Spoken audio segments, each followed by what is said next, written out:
A2 Ibu. Hmm. Kan tadi A1. satu. Oke ya. Berarti D1 ya. A1 di D1 kan? Iya Ibu, betul. Saya tarik nih. Panahnya kelihatan nggak nih? Kelihatan Bu. Oh, stop. Oke. Yang di bawah, yang dipilih D1 apa D2? D, Hmm? D1. D1 saya. D1 Ibu. D1 ya. Satu ya, Bu. Hmm. Sorry, D2, D2. Oh, D2. Harapannya kan sampai di sini ya. Tapi karena orang juga pada turunin harga, ya penjualannya cuma sampai sini. Gitu ya. Iya Ibu. Jadi dari sini, saya ke sini dong. Iya. Dari sini, saya ke bawah dong.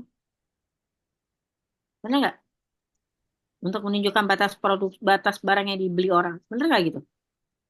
Yang ini kita pakainya ini. Benar ya? A1. Yang di bawah, kita pakainya D2. Turun sini ya. Hmm. Iya Ibu. Kurva demand kamu dibilang patah tuh. Tingkat demand curve. Sudah jelas belum? Mata itu karena merupakan gabungan antara yang pertama dengan yang kedua.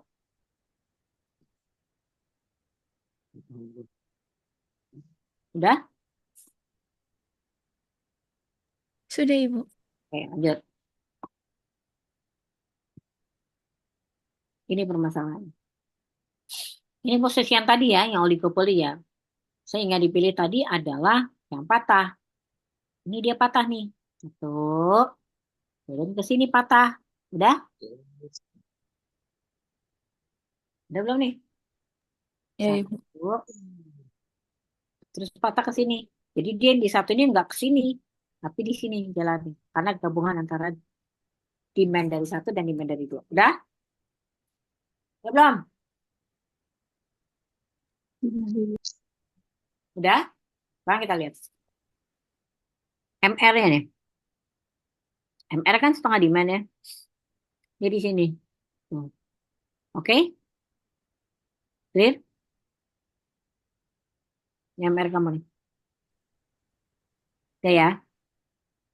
Nah, MR-nya karena dia patah, ini patah. Ini jadi putus. Dari sini ke sini, putus, lanjut yang ini. Udah paham atau belum? Karena demand-nya patah. Kan dia nggak mungkin lanjutin ke sini. Kalau aku lanjutin ke sini, berpotongan dong jatuhnya.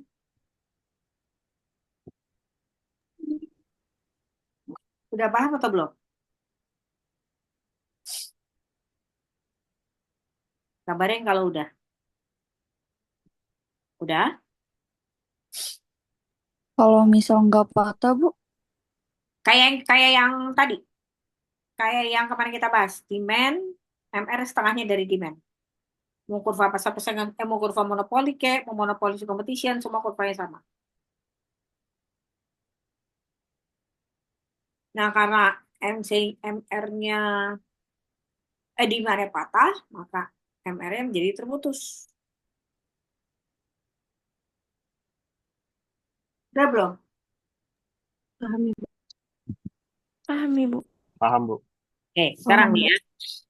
Cara profit maksimum itu apa sih?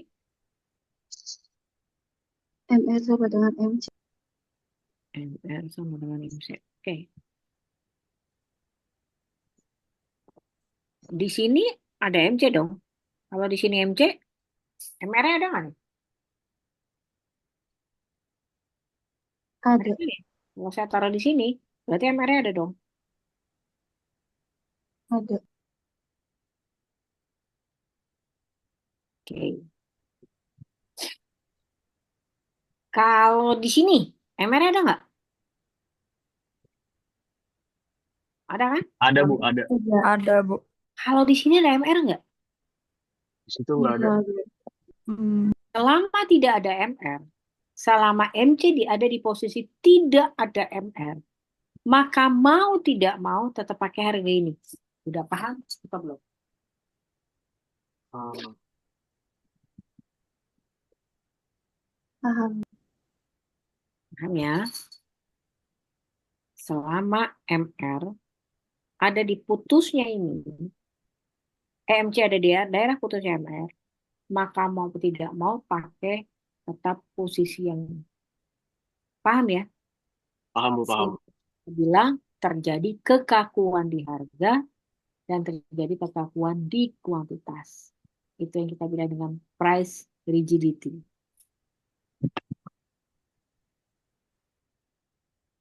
Ya, aman sampai di sini?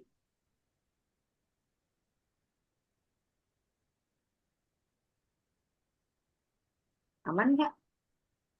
Aman ya. Oke, sekarang aku lanjut. Sekarang kita bicara dengan digitalisasi bisnis dan pasar oligopoli. Dalam hal ini kita lihat bahwa pemerintah saat ini sedang berupaya terus menggodok atau merevisi undang-undang pajak. Di mana Bank Indonesia menyebutkan bahwa penggunaan uang internet ini belanjanya banyak sekali, sampai dengan triliunan. Kemudian Menkominfo juga memprediksi pertumbuhan ekonomi yang digitalisasi ini meningkat secara besar. E-commerce yang meningkat, terus ada growing e-commerce, terus kemudian di 2018 menghapuskan kondisi yang dibilang bebas nilai masuk. Kondisi semuanya ini akan merugikan produsen yang tidak berjualan melalui digital online. Omset yang besar sekali sampai di posisi 75 triliun itu di satu sisi juga akan menjadi bisa nantinya menjadi satu sumber pendapatan pemerintah baru dari pajak. Sehingga sekarang ini pemerintah juga sudah mulai melakukan yang dikatakan digitalisasi, mengatasi atau menjaga merevisi dengan konsep digitalisasi pun juga akan terkena pajak. Seperti itu ya. Nah, ini ada beberapa kasus kartel. Kasus kartel di sini adalah kasus kartel yang merugikan konsumen. Dalam yang pertama ada kartel garam, di mana kartel itu tadi aku bilang, kartel itu adalah penggabungan beberapa perusahaan, di mana perusahaan tersebut berhak menentukan harga sendiri, di luar harga yang tertera. Kondisi ini adalah PT Garam kemudian memberikan apa ya namanya, memberikan ketentuan dan kesempatan di mana pelaku usaha di sini memasarkan garam bahan baku dengan harga yang lebih mahal. Sehingga di sini akhirnya KPPU memberikan sanksi dan melarang PT tersebut untuk melakukan tindakan yang dapat gimana ya? Jadi melarang si perusahaan tersebut supaya tidak melakukan tindakan yang merugikan masyarakat. KPPU juga mengenakan sanksi terhadap PT perusahaan tersebut dengan masing-masing terkena denda 2 miliar. Sekarang coba teman-teman googling, apa sih kartel? Coba teman-teman googling dulu.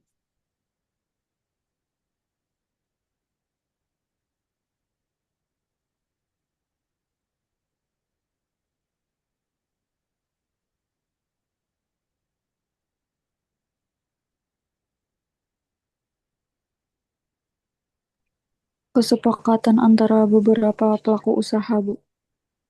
Ya, nih merugikan konsumen nggak nih?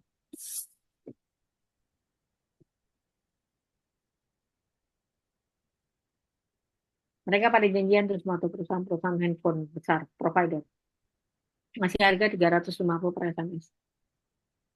Akibat janjian tersebut, maka otomatis semua konsumen harus membayar di harga yang sama ketika dia melakukan materi atau mengirim melalui SMS. Pada saat itu akhirnya Excel, Telkom, Bakri, dan lain-lain dikenakan denda karena merugikan masyarakat. Sama dengan minyak curah.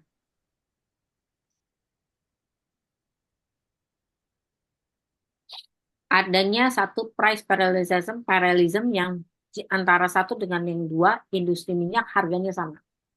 Di kondisi minyak goreng kemasan dan curah.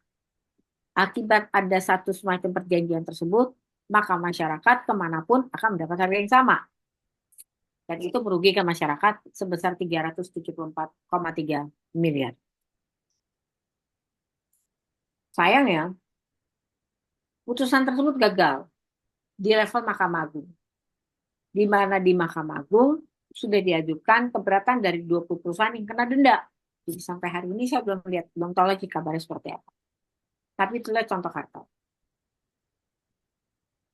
Nih, sama 9 perusahaan airlines, Sriwijaya dan lain-lain. Karena sama melakukan kesepakatan harganya dipatok untuk aftur selama 3 tahun.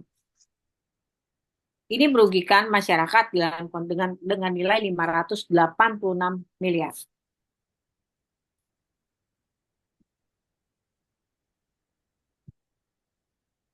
Sayangnya mereka juga pasti pakai klien besar untuk membatalkan sanksi tersebut. Tapi ini adalah beberapa contoh dari kartel. Ada yang mau tanya sampai di sini?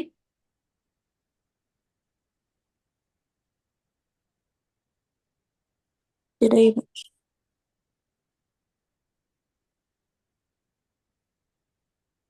Oke, sama kayak tadi. Ini obat hipertensi amlodipine ya kali ya ngomongnya. Nah, ternyata si obat tersebut pun juga Pfizer ini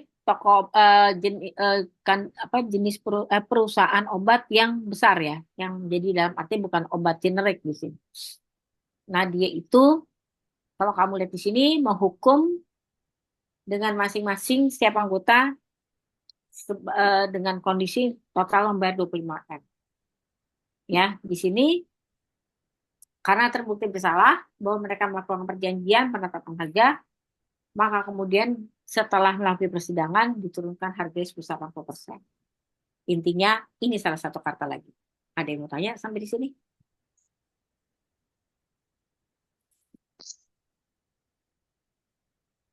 Ada yang mau tanya? Tidak, Ibu. Oke, mari kita memilah-milah bentuk pasar. Industri apa yang monopoli? Kemarin kita udah bahas contoh industri yang monopoli apa?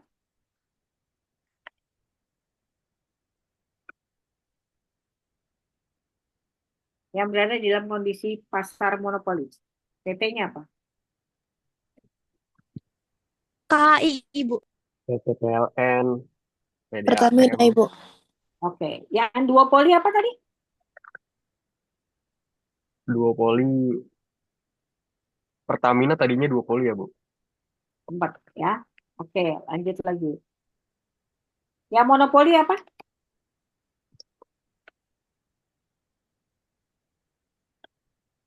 Ada yang tahu yang monopoli apa? Contoh monopoli? PLN, Ibu. KAI. Ya, oke. Pertamina, Ibu. Yang monopolistic competition, maksud saya tadi. Apa tuh? Banyak kalau itu. HP, Terus, industri motor, oke. Apa lagi? batu bara, Bisa. eh, Batu bara monopolistic competition apa oligopoli? monopolistik, Bu. Soalnya banyak, Bu, perusahaan-perusahaan yang menjadi suppliernya PLN. Oke. Lagi ya. Yang punya kekuatan penuh menentukan harga yang mana? Yang monopoli. Oke. Yang paling lemah yang mana? Yang seolah-olah tidak perlu iklan di situ. Pasar apa?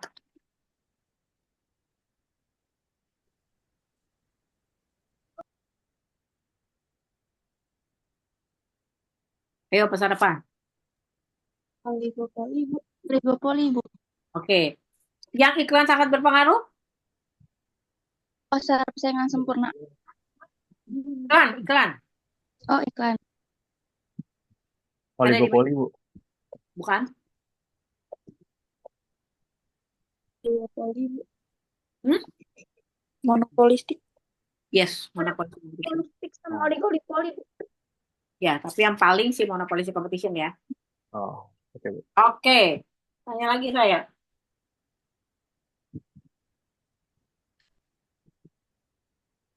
Sekarang kita bahas Trisakti ya. Kita bahas Trisakti nih. Struktur pasar apa? FVB kamu ini bentuk pasarnya apa?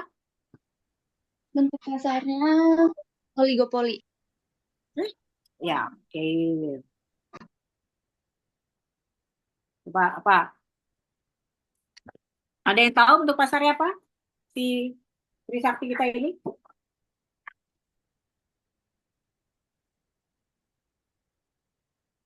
Coba. Monopolistik, Ibu.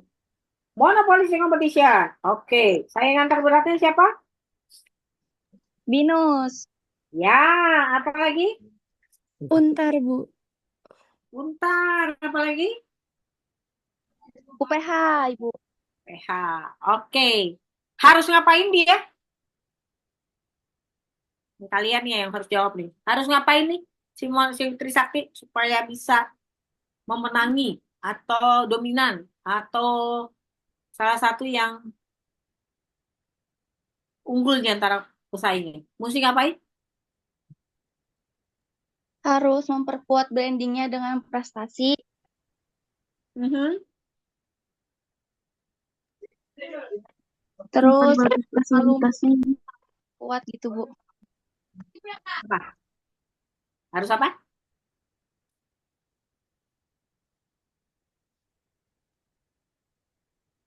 Ada yang bisa jawab? Melakukan promosi, Bu. Ya. Apa yang dipromosiin? Supaya mereka menang? Kalau fasilitas kita sama nggak sama Binus? Beda. Beda, Bu. Jadi sekarang kita mesti ngapain nih kalau kita fasilitas udah nggak bisa sama? Berarti sekarang kita mesti ngapain? Harus meningkatkan infrastruktur. Infrastruktur sama dengan fasilitas dong saya. Katakan Oh kita iya. nggak punya uang kalau infrastruktur terlalu mahal misalnya gitu. Terus harus ngapain Kita dong? tingkatin di prestasinya, Bu. Prestasi anak-anaknya ditonjolin. Ya, jadi bisa yang kita bilang tadi siapa yang bilang lebih milih Shell dibanding Pertamax? Dian, Bu, Dian. Saya, Ibu. Gara-gara apa? Karena saya lebih tahu kalau misalkan kualitas Shell tuh nggak ada campur aduknya kayak Pertamina. Hmm. Habis itu? Habis itu walaupun em, habis itu dari segi pelayanan sih, Bu, dan lebih Ah, ada poin-poinnya itu hmm. dari aplikasinya. Berarti kamu memilih dia karena kamu anggap fiturnya lebih oke kan? Iya, betul, Ibu. Jadi Trisakti harus gitu. Tadi yang kamu bilang kualitasnya misalnya, servisnya misalnya, hmm, administrasinya bagus, dosennya bagus, pelayannya bagus, semuanya bagus. Sehingga akhirnya isu fasilitas yang mungkin tidak sama dibanding universitas lain menjadi berkurang karena orang bisa dialihkan untuk tidak melihat itu. Udah paham atau belum? Paham, Ibu. Sampai di sini ada yang mau tanya? Cukup, Ibu. Yang lain? Cukup, Bu. Oke. Maka seluruh cerita tentang pasar selesai. Dari pasar persaingan sempurna, dari monopoli, monopolistic competition, oligopoli. Oke. Ada satu lagi yang kita bilang dengan price leadership. Tapi dia sebenarnya masuk ke dalam struktur pasar monopolistic competition juga bisa. Price leadership itu, tapi dia lebih ke oligopoli sih. Price leadership itu contohnya yang tadi aku bilang dengan Pertamina. Kenapa dia bisa jadi price leadership? Bukan hanya karena skalanya, tapi juga misalnya dari aturan yang diberikan. Kenapa dia juga bisa jadi price leadership? Misalnya dari skala produksinya dia. Gitu ya. Sekarang kita lihat. Kalau kamu belanja motor, katakan motor masuk ke dalam oligopoli. Motor merek A sampai B sampai Z dan lain-lain sebenarnya hampir sama nggak isinya?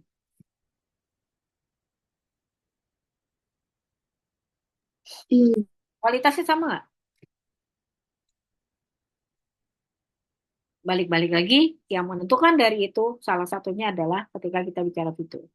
Jadi ketika kamu misalnya ada di kondisi yang tadi, kamu nggak bisa ngapa-ngapain, kamu memang ada di struktur pasar oligopoli, maka yang harus kamu lakukan, yang harus kamu lihat adalah bagaimana kamu memperbaiki atau menjaga kualitas kamu sampai akhirnya kamu menjadi salah satu yang dilihat orang. Seperti yang tadi kamu bilang, saya nggak mau pindah ke Pertamina, saya nggak mau pindah ke Shell, saya cuma pengen pakai BP. Saya maunya cuma Shell. Itu adalah optional yang sudah kamu kasih, sehingga itu yang diharapkan dari produsen, dia punya loyalitas customer. Yang walaupun ada produk lain, tapi customer-nya lari ke dia. Loyalitas customer salah satunya itu tadi dijaga dengan pelayanan yang baik, dengan kualitas yang terus dijaga, maka customer menjadi loyal. Gitu. Jelas? Jelas, Ibu. Nggak ada yang mau tanya lagi? Clear? Aman? Aman, Bu. Minggu depan kita libur karena itu bertepatan dengan Idul Adha ya. Iya, Bu. Iya, Ibu. Kita nggak boleh ada kelas di minggu depan. Nanti kita Oke. cek lagi by WA, apakah kalian materinya cukup? Kalau materinya cukup, kita tinggal ketemu minggu depannya lagi untuk bahas soal-soal ujian. Aman ya? Tapi kalau dianggap tidak, dianggap diperlukan satu KKP, kalau nggak salah sekarang kalian boleh bikin KP di hari biasa, tapi jam 10. Katanya boleh. Nanti kita cek aja. Coba teman-teman lihat, nanti aku kasih contoh soalnya. Apakah menurut teman-teman cukup sehingga kita tidak perlu KP, jadi tinggal masuk satu kali, tinggal membahas soal. Menurut saya sih, saya rasa cukup. Tapi nanti kita lihat lagi. Oke? Baik, Ibu. Kalau KP bisa nyari apa? Kalau di Selasa jam 10 aman nggak? Saya aman, Bu. Nggak tahu yang lain. Aman, Ibu. Iya, di Selasa kita nggak ada KP juga kok, Bu. Aman, Bu. Tapi nanti kita lihat dulu ya. Aku lihat dulu ya. Apakah materi sudah cukup sehingga kita tidak perlu KP?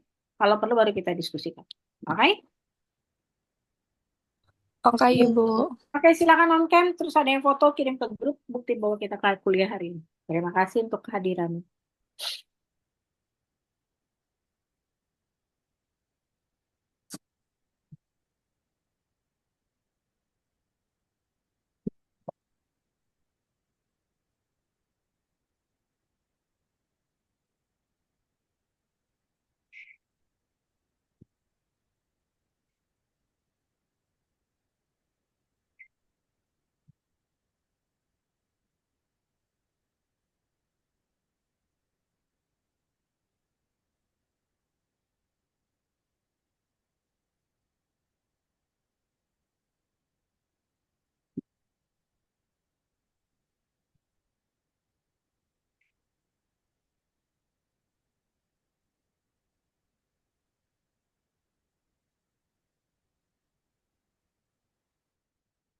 Udah? Siapa yang foto?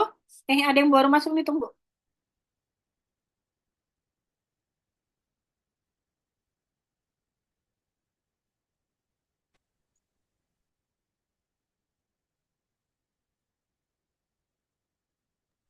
Saya boleh, Ibu. Oke, silakan foto. 1, 2, 3. 1, 2, 3. Oke, Ibu udah. Oke, terima kasih. Selamat liburan. Assalamualaikum warahmatullahi wabarakatuh. Waalaikumsalam Waalaikumsalam. warahmatullahi Terima kasih, Ibu. wabarakatuh. Terima kasih, Bu. Terima kasih, Bu.